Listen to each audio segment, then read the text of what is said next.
Uy. Quality quality.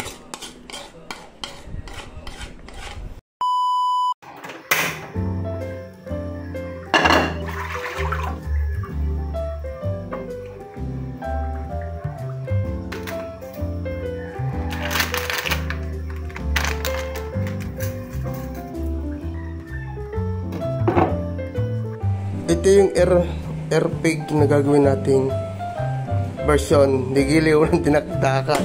Lagyan natin ng asin, paminta, bago natin ihawin.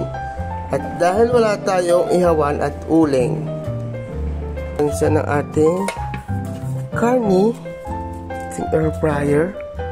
No need to put something oil dahil hangin na yung magluluto, kaya nga air fryer. Okay, let's go. Salang natin siya sa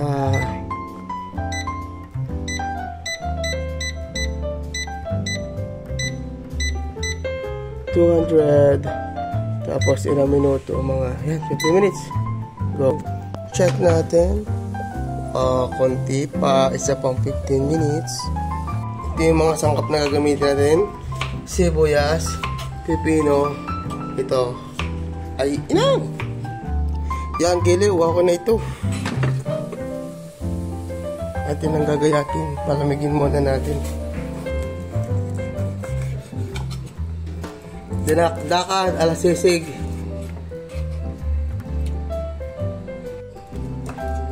Parang pang para sa overload. Pigi. Ayan, giliw. Oyster at saka mayo. Nagsama na lahat yan. Lagyan natin ng paminta, mga giliw, sukal. Okay na yun. Ating kalamansi. Tansya meter lang naman ang ginagawa. Tansya meter.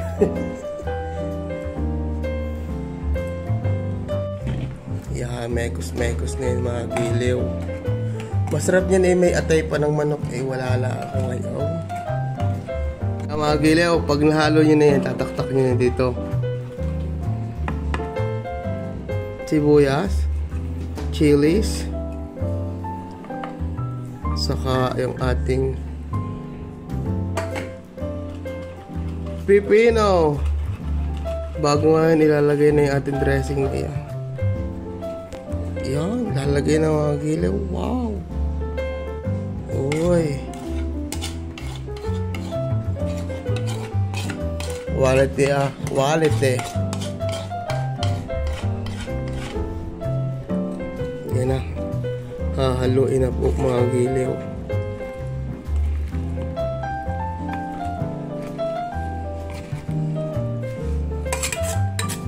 Wala nyo. Ayos na ayos. Aesthetic na aesthetic ito. Mabisa.